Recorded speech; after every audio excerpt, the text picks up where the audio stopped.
والذاریات ذروا فالحاملات وقرا فالجاریات یسرا فالمقسمات امرا انما توعدون لصادق وان الدین لواقع. سورہ زاریات شروع کو. زاریات داړو باندې لفظ ده دا راواغستې صورت ته تورینم شو. مکی ده اهداف او موضوعانی مګری کم د مکی صورتونو دي یعنی توحید صداقت القرآن صداقت الرسول اثبات د قیامت. بسم الله الرحمن الرحیم. شروع کوم په نوم د الله چې به اندازې مهربان زیات مهربان دی. والذاریات ذروا قسم می دی پاغا پر پاغا بادونو باندې چې الوزول کوي الوزول چې راوالو ځینې دا دوړي او ګندونه او دا هر څو دا بوسونه دا راوالی او چتې والو ځای داسې. فالحاملات وقرا پس هغې نه قسم می دی پاغا وریه زبانې چې بو چې پورته کوونکي دي بوجونو لره د وریه دا بوجونه د اوبو ځان کې اوچت کي او بیا چې الله کم ځای غواړي هلته یې راووروي. فالجاریات یسرا پس هغې نه قسم می دی په هغه جهازونو کشتو باندې چې روانې دي په سمندر کې په آرام آرام. فالمقسمات امرا پس هغې نه قسم می دی په هغه جماعتونو د فرشتو چې تقسیموي کار د الله لره. لکه جبریل ته د وحی کار حواله کړی دی، میکائیل ته د ارزاقو دغه حواله کړی دی، او اسرائیل ملک الموت ته د روحونو د ایستلو حواله کړی دی، او داسې عاربي فرشتې ته کار حواله کړی دی. انما توعدون دا الله پر څلورو شیونو قسم خوري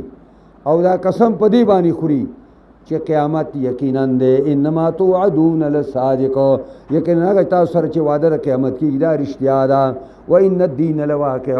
یقینا بدله د اعمالو خامخا واقع کېدونکې ده. بیا الله قسم خوري. والسماء ذات الحبک قسم می دی په اسمان خاوند خایس باندې خاوند لارو. حبک اصل کې خایس ته وایي، دلته مراد لارې دي. قسم می دی په اسمان خاوند لارو باندې. انکم لفی قول مختلف چې تاسو په یو وینا ګډه وړه کې کله پیغمبر ته ساحر وایي، کله مفتری وایي، کله کذاب وایي، کله مجنون وایي. یوفک عنه من افق اړولې کېږي د حق نه هغه څوک چې اړولی شوی په علم د الله کې د مخکې نه. قتل الخراسون او دی وجلی شي مړه دي شي چې کوم دی دروغجنه. خراسون دروغجنو ته وایي او پرتولیانو ته وایي چې پرتولي ولي دا لوی لوی بوساړې لوځي. والذین هم فی غمرة ساهون کسان چې دی په ناخبرۍ کې ساهون معنا بې خبره،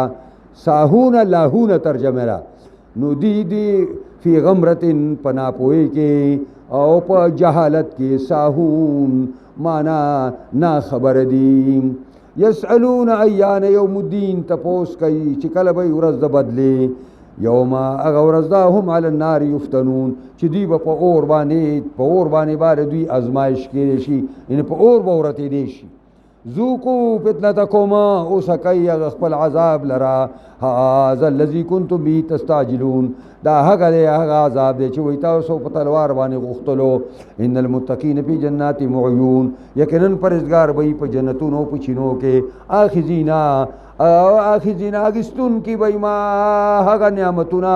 آتاهم ربهم چې ورکوي دوی ته خپل پروردګار. انهم کانوا قبل ذلک محسنین یقینا دوی مخکې دي نه په دنیا کې نیکان. کانوا قلیلا من اللیل د نیکۍ هغه بیان کوي قرآن څنګه نیکانو. کانوا قلیلا من اللیل ما یهجعون او دوی ډېر کم د شپې نه بعد دوی خوب کولو. یهجعون په معنا د ینامون ډېر کم خوب به دوی کول، یعنې ډېره شپه به په تهجدو او الله ته په عبادت کې تېروله. وبالاسحار هم یستغفرون او په وخت سباونو کې یستغفرون بخشش به غوښته د خپلو ګناهونو. د سبا رکعتو نه لږ مخکې دې ته سهار وایي، دې کې به دا استغفار به ورته وایي ټوله شپه په ګناه کې تېره کړې ده. نیکان صالحان غاویره کېږي نه په خپلو عبادتونو باندې، جاهلان غاویره کېږي، وایي ما دنیا په بل طرف اړولې ده. وفي اموالهم حق للسائل والمحروم او په مالون د دې کې حق دی للسائل دپاره سوالګري والمحروم او هغه چې سوال نه کوي. دته محروم ځکه وایي چې خلک دې چا نه څه نه غواړي، نو خلک وایي دومره مالدار نشته، نو څوک ورته څه نه ورکوي. وفي الارض آیات للموقنین، او په ځمکه کې لوی لوی نښې دي دپاره د یقین کوونکو. وفي انفسکم، او ستاسو په ځانونو کې نښې دي. افلا تبصرون، دونه تاسو نه وینئ. وفي السماء رزقکم، په اسمان کې روزي ستاسو دا. وما توعدون، او هغه چې تاسو سره وعده کېږي. دا اسمعي او مورخ دی، ډېر لوی تاریخ نگار دی، دنیا یې کتلې ده. دی وایي زه یو ځلې بصرې ته را روان وم، د جمعې ورځ ده، نو مخې له رالی یو بانډیچی راغی، په یو جونګي اوښ باندې سور دی. وایي ما ورته ویلې چې ما دغه دا زه را روان یم د جامع مسجد د بصرې نه، یو بانډیچی مخې له راغی په اوښ باندې. ما ته ویل د کوم ځای نه راغلی؟ وایي ما ورته ویل دې جامع مسجد بصرې نه راغلی. نو وایي ما ته یې ویل چې تاسو ما ته د قرآن صحیح واوروئ. نو زه ورته شروع شوم. وفي الارض آیات للموقنین وفي انفسکم افلا تبصرون وفي السماء رزقكم وما توعدون فورب السماء والارض انه لحق مثل ما انکم تنطقون. د دې ځای پورې مې ورته وویلې چې ما توعدون، نو ما ته ویل چې بس حسبک الان، اوس بس کا. وایي بس چاړې راویستله او خپل اوښې حلال کو او بس غوښې خوښې کو، او دا خلک به راته ایسته پې تقسیم او خپل څه وسله مسله هغه یې ماته کړه، ایسته روان شو. بس اسماعي وایي بیا زه یو ځل یې حج له تللی وم، په مطواف کې اکه بودو میلاو شو، داسې نری شوی و او دا رنګ یې تک زیړ و. وایي ما سره چې میلاو شو تعارف یې وکړو، وایي ما ته ویل چې هغه ورپسې راته ووایه. نو اسماعي وایي ما ورپسې دا وویل چې فورب السماء والارض، قسم می دی پر رب د اسمان او ځمکې باندې چې انه لحق مثل ما انکم تنطقون، یقینا دا خبره د قیامت حق ده په مثل د هغې لکه څنګه چې تاسو خبرې کوئ، او دا ستاسو خبرې نه ته لګیئ خبرې کې، او په دې ستا یقین دی زه خبرې کومه، دقسې د قیامت مسله حق ده. نو وایي چغې یې کړه چې په والله، او افسوس دی په خلکو باندې چې دا رحیم کریم ذات دونه غصه کړی دی او د په خبره دونه اعتماد نه کوي چې ورته په خپل ذات باندې قسم خوري چې په ورب السماء والارض انه لحق مثل ما انکم، بس پرېوته وایي بس مړ شو. هل اتاک حدیث ضیف ابراهیم المکرمین، ای راغلی دی تا ته خبره او قصه د میلمنو د ابراهیم علیه السلام عزتمن میلمانو، جبریل دی میکائیل دی ورسره کسان دي.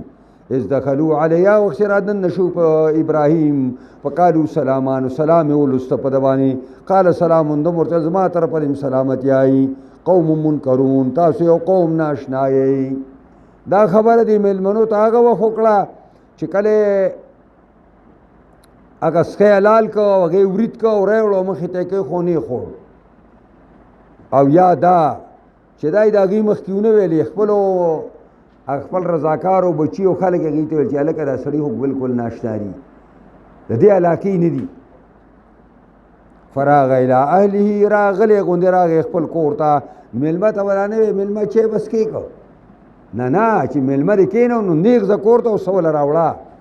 فراغ الی اهلي، غلی غوندې راغی خپل کور ته. فجاء بعجل سمین، راتلی وکړو په یو سکي تیار باندې، تیار وړکې کچه سکی ونیو، او د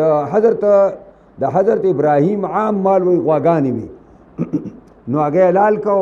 کاڼي سر کړي، په کاڼو باندې ورید کو، ښه مزدار دا کړه او راوړو. چې راوړو نو فقربه الیهم، نږدې کړې میلمنو ته، میلمنو منځ کې کېښوده. قال الا تاکلون، دا یې هغه دغه الفاظ دي تاسو نه خورئ جي تاسو خورئ نه نو وایي جبریل علیه السلام ورته وایي چې موږ د داسې یو کورنۍ خلک یو د داسې کورنۍ خلک یو موږ چې څو پورې موږ ته موږ نه څوک عوض نه غواړي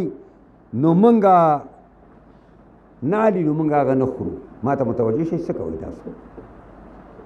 وایي هل اتاک نو موږ د هغې پورې نه خورو چې زموږ عوض موږ نه څوک نه علي د ابراهیم علیه السلام چې عوض خو زه غواړم د دې عوض دا دی چې زما د رب په نوم پې شروع کوي او چې ماړه شوی زما د رب حمد وایي دا یې عوض دی وی جبریل دې ملګرو ته ویل چې دا به م خدای نه خلیل نیسي دا به م خدای ځان له خلیل کوي نه نو چې اوس نه خوري نو هغه زمانه داسې وه چې د نمک حلالۍ زمانه وه چې چا ور چا نمک وخوړ نو تکلیف به ورته نه رسو فاوجس منهم خیفه پټ که حضرت ابراهیم د دوی نه یرې لره بلکې هلته بل ځای کې ورته وایي انا منکم وجلون صفای ورته ویل موږ دنه یریږو قالوا لا تخف ورته ویل مه یریږه وبشروه بغلام علیم زیر یې ورکړه ته په یو هلک پویه باندې چې اسحاق دی بل ځای کې صفا راغلي دي وبشروه باسحاق دا الفاظ راغلي دي نو دا زیری په اسحاق ورکړی شوی دی او په دې وخت کې بیبي دی او کم سلو کالو ده او ډېر شپږو شلو کالو دی فاقبلت امرأته فی سورتنا پس متوجه شوه بیبي د ابراهیم علیه السلام فی سورتن په دې خپل تیز اواز کې په خپل تیز اواز کې هغه تیز اواز سو فسکت وجهها پړکې را واچو خپل مخ ته ښځو عادت دا دی چې څه ناشنا غوندې خبره یې دا چلو کې وایي خورې دا چلو کې داسې بلې ته ووایي نو دا یې مخ ته را لاس را واچو وقالت عجوز حکیم او وی ویلي چې زه خو بوډۍ شنډ یم څنګه به زما بچي کېږي قالو کذلک فرشتې ورته وایي دقسې قال ربک ستا رب وایي انه هو الحکیم العلیم یقینا د الله حکمت والا پوهه دی قال فما خطبکم ایها المرسلون ابراهیم علیه السلام فرشتو ته وایي که د زیري خبره وه خو یو کس کافي و نو دا دونه جمع غفیر د لسو یا یولسو کس چې راغلي یی ستاسو لوی کار څه دی فما خطبکم خطب امر عظیم ته وایي ستاسو غټ کار څه دی ای لیږلو شو قالوا انا ارسلنا الى قوم مجرمین یقینا موږ لیږلي شوي یو قوم نافرمان ته د څه لپاره لنرسل علیهم حجارة من طین چې راولیږو موږ په دوی باندې هغه کاڼي لا چې د خټې نه سا شوی وي اواړه چې ګټ کې ساز کې و بیا مور تنور لمبه کې پټې پکې ور واچو بیا د ایرونه راټولې او مرغۍ پېولي مسومة عند ربک چې نامدار به وي په نزد رب ستا باندې للمسرفین دپاره د زیاتي کوونکو یعنې د هر لوطي نوم به په هغې کاڼي باندې لیکلی شوی فاخرجنا من کان فیها من المؤمنین پس راویسته موږ هغه چې و په دې کلي کې د مؤمنانو نه فما وجدنا فیها غیر بیت من المسلمین پس نو موندلی موږ په دې کې سوا د یو کور د مسلمانانو نه چې کور د لوطو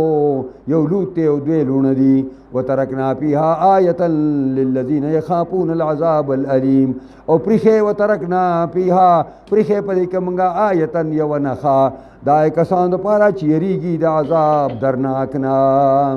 هغه نښه دا ده چې دغه محله او دغه د ښار ځای دغه د ښارونو ځای پای کې شین ډنډ دی او بحیرې مردار چې ورته وایي بحیرې میت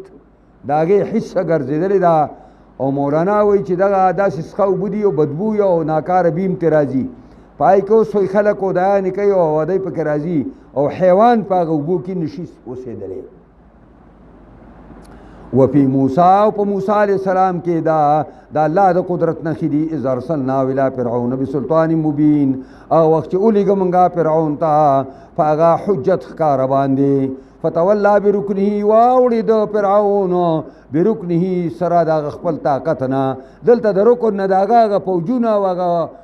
دغه وزیران او کابینټ ته مراد دی وقال ساحر او مجنون ویل فرعون ساحر ډیر لوی جادوګر ته او مجنون یا لیونی دی د دوو نه خالی نه دی فاخذناه وجنوده پس اونیو منگا دے فرعون لرا وجنوده پوج دا پنبذناهم پی الیم واچو منگ دل پا ڈونگی جا سمندر کی چی بحر قلزم دے وهو ملیم او دے ڈک دا غمنا وفی عاد او دارنگی پا عادیانو کم دلا دا خدای دا نخ دا قدرت نخدا از ارسلنا علیہم الریح العقیم کل چاول راولی گا منگ پاگی بانی اگا باد بے خیرہ شن بادم پی راولی گا بادونه چې الله را لګي باد چې را لګي نو عام طور سره هغه په دې ونو کې ځان له هغه کار دی دا ډک شونډک باد به ورته مونږ وایو چې به ولګي نو خلک رسونه تاندې کېږي مشرانو به وویلي نو دې دې حکیم ځکه ووایو چې د باد کمې فایدې دي هغه فایده په دې باد کې نه وه ما تذر من شیء نه پرېږدي دا یو څیز اتت علیه چې راشي پاګې باندې الا جعلته کرمیم مگر ګرځي داګې په شان د کسکر باندې رمیم هر هغه شی چې وړوکې کړی شي هغه عاص ابن وائل چې هغه اډوکې را کړل تم رمیم ټکې راغلی وفي ثمود او په ثمودیانو کې اسقیل لهم کله چې ته ویل شو تمتعوا فیدې حاصل کوي حتی حین یو زمانې پورې عتوا عن امر ربهم پس سرکشی وکړه د حکم د خپل پروردگار نه فاخذتهم الصاعقه ان دوی لرا تندری عذاب وهم ينظرون دی ورته قتل فما استطاعوا من قیام طاقت لرا درا پورته کېدلو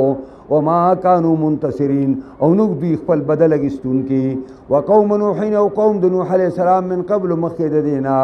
انهم كانوا قوما فاسقین او دا قوم د نوح یو قوم نافرمان والسماء بنيناها بأيد نسبعان ساس کړي دې منګه په خپل لاس باندې څنګه چې الله د شان سره لایق لاسي وإنا لموسعون او یقینا منګه طاقت والایو من پر اخره ول پاریو شش کې والارض پرشنا او زمکا خور کړي د منګه دې لرا په نعم الماهدون فسخ خورون کی منګ دې لرا ومن كل شيء او دا معنا نه دا چې زمکا الله خور کړنو غني قرن دا قرویت په خپل زیده خدا دومره ریو کره ده چې په دې کې په سلګونه میله پکې اوار زینم شته په زرګونه میله پکې اوار شته ومن كل شيء خلقنا زوجين او دار یو شی نه پیدا کړی دی مونږه جوړو لرا لعلکم تذکرون دیر پر چې پن حاصل کړي ففروا الى الله منډ کوي پس منډ کوي الله تا یعنی الله طرف تر ټول شي انی لکم منه نذیر مبین یقینا زه د جانب د الله نه ستاسو لپاره يرون کې اخکار ما ولا تجعلوا مع الله اله اخر مگر زوید الله سره بل اله انی لکم منه نذیر مبین یقینا ستاسو لپاره جانب د الله نه يرون کې پډاګه ما کذالک ما الذین من قبلهم دقسه مات الذین راجیا کسان تا چې مخکیو دینا من رسول نه دی راغلی کسان تا چې مخکیو دینا یو رسول الا قالو مگر دا قومونو بدبخت ویلی ساحر نو مجنون دا جادوگر دی یا لیونی دی دا خبره جنن فرعون کوي دا فرعون مخکم خلکو کړي وا اتواسو به آیا دی باندې یو بل ته وصیت کړي دی چې یو کافر ته بل ته ویلو چې ته بمدار سوي د سینه دا بل هم قوم طاغون دی قوم سرکش دی دغه سرکشی کې برابر دی او د شیطان په شاګردۍ کې برابر دی او دغه خبر شیطان هغوی ته هم ښودلې وه او دوی ته هم ښودلې ده فتوله عنه پس په مخ فتوله عنه په ما انت بملوم مخ واړوه د دوی نه نه یې ته په دوی باندې ملوم یعنی نه یې ته په دوی باندې ملامت چې دی وجې نه تا باندې خلک ملامتې وایي چې دا ولې دا جهنم ته روان دي وذکر پن ورکا فإن الذکر تنفع المؤمنین یقینا ذکر او نصیحت فایده ورکوي مؤمنانو ته اوس الله د انسان او د پیری د ژوند مقصد ذکر کوي چې دا انسانانو پیران ما سره پاره پیدا کړي دي نو الله فرمایي وما خلقت الجن والانس الا ليعبدون نری پیدا کړي ما پیریان او انسانان الا ليعبدون مگر دې لپاره چې زما بندګي وکي ليعرفون ترجمه هم راغلی دا چې ما او پیجني ځکه حدیث کې راځي وای الله پاک حدیث قدسی دی انا کنزن مخفیا ز یو پټ خزانه ما فاردت ان اعرف ما اراده وکړه چې زه پیژندل شم نو په خلقت الخلق مخلوق به پیدا کو نو دا مخلوق د الله مظاهر دي، په دې کې د الله د توحید او د یووالي نښې ښکاره کېږي. ما اريد منهم من رزق، زه نه غواړم ستاسو نه څه روزي، ما دې لپاره نه پیدا کړي چې تاسو روزي وګټئ او مال راکئ. وما اريد ان يطعمون، او زه دا هم نه اراده کوم چې تاسو مال ډوډۍ راکئ. ان الله هو الرزاق ذو القوة المتین، یقینا الله ډیر روزي ورکوونکی دی. ذو القوة المتین، خاوند دی د قوت کلک، دونه د لوی قوت خاوند دی، د ټول مخلوق ته روزي ورکوي. و یو ځل سلیمان علیه السلام الله ته ویلې چې الله ستا د مخلوق ته به زه ډوډۍ به ورکوم، سونه به ورکړې، کال به ورکړې، میاشت به ورکړې، ورځ به ورکړې. خیر الله به ورته دا ډېره ده. بیا ورته ویل زه یو وخت به ورکوم، ویل زه یو وخت تیارې وکړه. سلیمان علیه السلام دیوان او پیریان او انسانان رړم کړو، دا لالي دی او دا وریجې پخېږي او دا ټوپونه تیارېږي او دا ډوډۍ او ټوپونه تیارېږي. ډېر لوی تیارې وکړه. بیا الله ورته ویل چې څنګه سلیمان تیارې دی؟ ویلاو نو ویل دی اوچې والا و باندې بسم الله کې کړه سمندر په هغې باندې. نو هغه ویل دی سمندر به ښایي، ځکه چې مایان خو دونه څه شی نه خوري. نو الله پاک یو نانګ ته وویلې چې نن ستاسو لپاره سلیمان ډوډۍ کړې، ته خو اول بسم الله که لاړ شه. نو یو نانګ د سمندر نه راووته او داسې دا خولې داسې تاو کړه، هغه ټول ټوپونه یې پکې سره ټول کړه په یو نوڼۍ کړه. او ویل چې سلیمان نور، ویل نور ما د میاشت تیارې کړې دی، د غرونو مره دغه و ټول دیوه نوڼۍ کړه. نور ویل او میزبان هم دغسې خبرې مېلمه ته کوي. او بیا ورته ویل چې سلیمان ته زما په روزۍ کې چې زما رب ما له هره ورځ داسې 3 نوڼۍ راکوي، دا تا چې ما له راکړه، ته زما په روزۍ کې رکاوټ ستا شوې نن. سلیمان علیه السلام په سجده باندې پرېوته او وی فرمایل چې ان الله هو الرزاق ذو القوة المتین. حقیقت دا دی چې د روزۍ کنجیانې د الله په لاس کې دي. مولانا مودودي وایي که نه، وایي عجیب خبره ده، لوگ رزق کی خیال کرتی ہیں رزاق کا خیال نہیں کرتے. وہی خلق د روزی خیال کوي او د رزاق خیال نه کوي چې دا روزي څوک ورکوي. نو بیا کله په خانداني منصوبه باندې ورشي او کله په د یو چا په غلامۍ کې چکر وي او کله د بل چا په الله یې هېر کړی دی د ظالمانو. فإن للذین ظلموا ذنوبا، یقینا دا کسان په ظالمان دي، ذنوبا چې په فتحې د ذال سره شي نو معنا د دې دپاره حصه ده، حصه د ګناه ده. مثل ذنوب اصحابهم، په مثل د حصو د ملګرو د دوی باندې. فلا یستعجلون، تلوار مه کوه. فویل الذین کفروا من یومهم الذی یوعدون، پس هلاکت دی دا کسان دپاره چې کافران دي د ورځې د دوی هغې نه چې دوی سره یې وعده کېدې شوه. بسم الله.